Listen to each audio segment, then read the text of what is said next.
부활하신 주님이 성도 여러분과 함께 하시기를 바랍니다. 사망 권세를 이겨내시고 승리하시고 다시 살아나신 부활의 주님이 성도 여러분의 가정 가운데 함께 하시기를 축복합니다. 이 세상 누구도 자기 의지대로 태어난 사람은 없죠.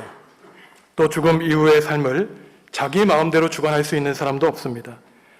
그러니 삶과 죽음에 대해 여러 철학과 종교가 여러 의견을 제시합니다. 사람이 죽은 다음에 다른 짐승으로 태어난다고 주장하는 종교가 있죠. 살아가며 자기가 쌓은 업보에 따라 다른 생명으로 태어난다는 윤회설입니다. 사람은 무에서 왔으니 무로 돌아간다고 가르치는 동양 철학도 있습니다. 자연으로 돌아간다는 것이죠. 현대 최고의 지성인들, 과학자들은 이렇게 말하는 사람들도 있습니다. 영혼, 사랑, 슬픔 다 없다는 것이에요. 그러한 모든 것들은 사람이 먹는 음식물이 화학작용을 일으키는 것이라고 주장하는 유물론자들의 주장이 있습니다. 성경은 그렇게 가르치지 않죠. 사람의 삶과 죽음, 그 모든 것을 하나님이 주관하시는 것으로 가르칩니다. 기독교 신앙을 한마디로 십자가와 부활로 요약할 수 있는데, 십자가는 고난과 죽음을 상징하고 부활은 영광과 승리를 상징합니다. 기독교의 부활신앙은 단지 사람이 죽은 것으로 끝나지 않고 다시 살아난다는 교리적인 가르침만을 주지 않습니다. 기독교의 부활신앙이 가르치는 것은 이 세상의 모든 사람이 살아가면서 고통과 역경을 가지고 살아가는데 고통의 가장 극심한 단계인 죽음조차, 인생의 끝이 아니요 죽음조차 부활로 극복할 수 있다는 구체적인 힘과 능력을 부활신앙이 제공합니다. 모든 사람이 살아가는 시간은 삶과 죽음, 죽음과 예수님의 부활 사이의 기간이라고 말할 수 있죠. 오늘 마가복음 16장은 예수님이 돌아가시고 다시 살아가시기 전까지의 사흘 시간의 사건을 우리에게 보도하고 있는데, 사흘로 상징되는 우리 인생의 길을 걷는 성도들이 부활하신 예수님을 믿고 어떠한 모습으로 살아가야 되는지 귀한 가르침을 전해주고 있습니다. 예수님이 금요일 오후 3시에 십자가에 달려 돌아가셨죠. 안식일이 지나고 해가 질 때 곧 토요일이 끝난 저녁 때에 막달라 마리아, 야고보의 어머니 마리아와 살로메가 예수님의 몸에 바를 향품을 사둡니다. 지금도 이스라엘은 안식일을 토요일로 지키고 일요일에는 사람들이 회사에 출근을 합니다. 안식일이 끝났다는 것은 토요일 저녁이 되었다는 것이고 이제는 안식일이 끝났으니 향품을 살 수 있다는 것이죠. 향품을 예수님의 시신에 바르는 것은 예수님의 몸에서 좋은 냄새가 나기 위한 것뿐만 아니라 염습을 하는 기능을 합니다. 여인들은 토요일 하룻밤을 자고 일요일 새벽, 이른 아침에 향품을 가지고 무덤으로 가지요. 오늘 말씀을 보면은 무덤으로 향하가는 여인들이 누가 그 무거운 무덤에 돌을 굴려줄까 걱정합니다. 이스라엘의 매장 풍습을 알지 못하는 사람은 동굴에 무슨 무덤에 돌이 있는가 생각할지 모르지만 사진을 보시면 이스라엘에는 지금도 석회암 동굴이 많이 있습니다. 자연 동굴에 시신을 놓아서 가족묘, 동굴, 무덤의 풍습이 이스라엘에 있었죠. 여인들이 동굴에 들어가 보니 천사로 보이는 한 청년이 예수님이 여기에 안 계시다. 제자들에게 가서, 베드로에게 가서 너희보다 먼저 갈릴리로 가시겠다고 말씀하신 것을 알리라고 천사가 여성들에게 말합니다. 여인들이 몹시 떨고 두려워하며 무덤에서 도망치고 무서워하여 아무 말도 하지 못하게 되죠. 본문은 예수님의 죽음과 예수님을 따르던 사람들이 주님의 부활을 목격하기 전까지의 그 사흘 동안의 시간을 기록하고 있습니다. 예수님이 죽으시고 부활하신 그 사흘 동안 72시간은 인류 역사상 유일한 사흘의 기간이죠. 단지 물리적으로 어제, 오늘, 내일의 72시간만을 가리키지 않습니다. 이 시간 앞과 전으로 물리적인 시간이 아니라 그 시간의 의미가 완전히 변화되게 되죠. 가사 상태가 아닌 완전한 죽음을 상징합니다. 제자들에게 그 사흘 동안의 기간은 근심과 두려움과 절망으로 가득 찬 시간이었죠. 개인의 삶을 다 포기하고 예수님을 따랐는데 예수님이 처참하게 십자가에 달려 돌아가시자 그 예수님의 죽음을 이해할 수도 없었고 받아들일 수도 없었습니다. 예수님 없이 앞으로 어떻게 살아야 되는가, 미래에 대한 계획조차 세울 수 없는 여력이 없을 정도로 충격에 빠져 있었죠. 예수님이 살아생전에 나에게 어떠한 분이었고 나의 삶은 어떻게 살아야 되며 예수님과 함께했던 과거의 시간에 대해 심각하게 고민한 시간이었습니다. 예수님의 죽음과 부활 사이에 있는 그 사흘이라는 시간 간격에서 그 3이라는 숫자는 유대인들에게 절대수를 가리킵니다. 물리적으로 사흘은 짧은 시간일지 모르지만 질적으로는 무한히 긴 시간이었어요. 죽음과 부활 사이에 우리를 슬픔으로 즐거움으로 빠지게 하는 절대 절망의 시간이었습니다. 그 사흘은 죽음의 시간이었죠. 슬픔과 의심과 절망으로 가득 찬 시간이었습니다. 하지만 예수님이 사흘을 견뎌내시고 부활하신 그 사흘 뒤의 시간은 새 생명과 부활과 영생의 시간이었습니다. 그러니 그들의 인생에서 사흘은 죽음과 절망을 통하여 새 생명과 소망을 얻게 하는 전이하는 시간이었죠. 우리 모두 슬픔과 죽음과 의심과 절망을 이겨내야 새 생명과 소망을 품고 잉태할 수 있습니다. 인내하며 인고의 시간을 거쳐야 우리는 실패의 자리에서 승리의 자리로 나아갈 수 있는 것이죠. 어두운 밤을 지나야 새벽 미명을 맞이할 수 있는 것입니다.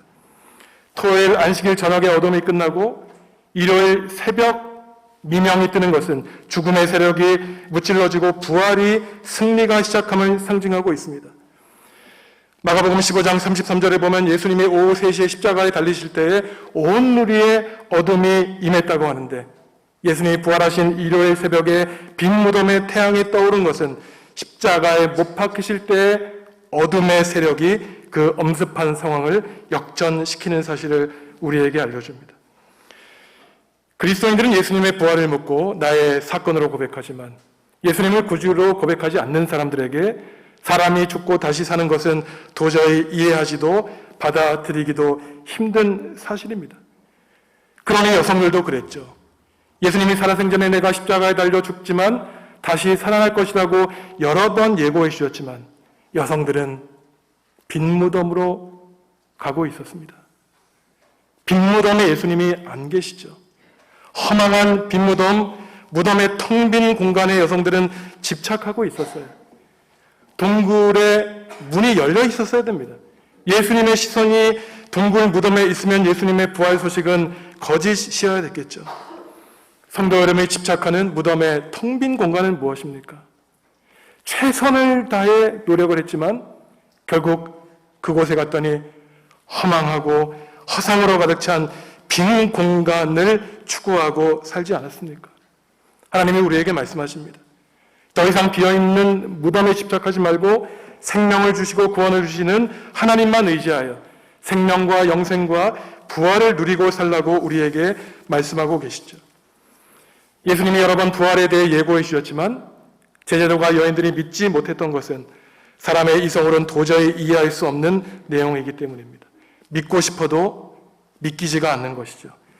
그러니 믿음은 사람의 의지대로 자신의 뜻으로 가능한 것이 아니라 하나님이 선물로 은혜로 주셔야 우리는 믿기 힘든 사실을 믿을 수 있는 것입니다.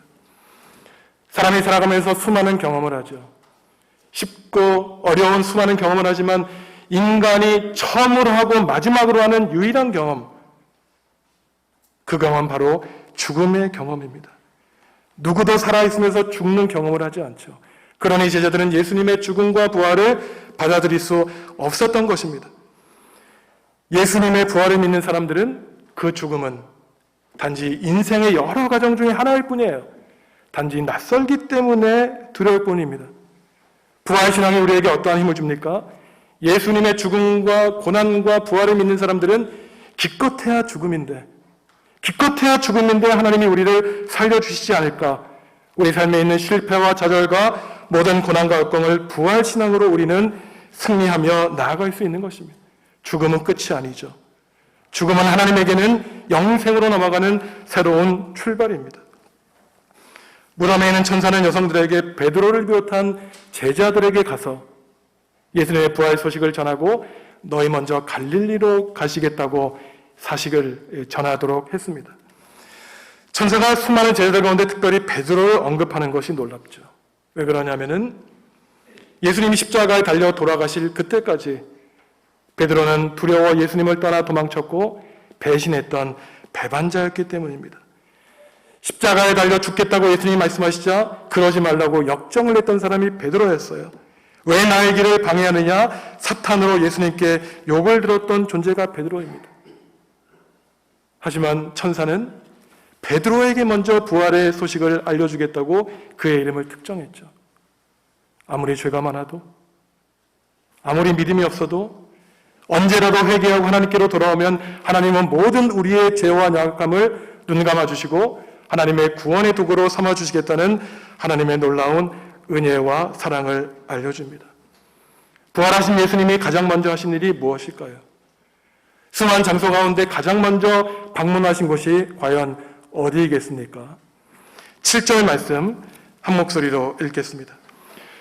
가서 그의 제자들과 베드로에게 이르기를 예수께서 너희보다 먼저 갈릴리로 가시나니 전에 너희에게 말씀하신 대로 너희가 거기서 배우리라 하라 하는지라. 아멘. 여기서 중요한 내용이 너희보다 먼저 갈릴리로 가신다는 거예요. 그리고 이것은 전에 너희에게 이미 말씀해 주셨다는 것입니다. 새로운 가르침이 아니라 이미 제자들에게 여러 번 말씀해 주셨죠. 이것을 언제 예수님이 가르쳐 주셨냐면은 베드로가 예수님에 대한 신앙을 고백할 때였습니다. 주님, 모든 사람들이 주님을 버릴지라도 저만 예수님 곁에 있겠습니다. 그때 주님이 말씀하셨죠. 아니다.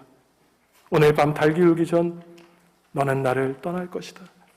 그때 예수님이 갈릴리로 가시겠다고 약속해 주셨습니다. 14장 27절 28절 말씀 함께 읽습니다. 예수께서 제자들에게 이르시되 너희가 다 나를 버리리라. 이는 기록된 바 내가 목자를 치리니 양들이 흩어지리라 하였음이니라. 그러나 내가 살아난 후에 너희보다 먼저 갈릴리로 가리라. 아멘. 부활하신 주님이 먼저 갈릴리로 가시겠다는 것이, 그저 우리는 주님이 가신 길만 따라가기만 하면 된다는 것입니다.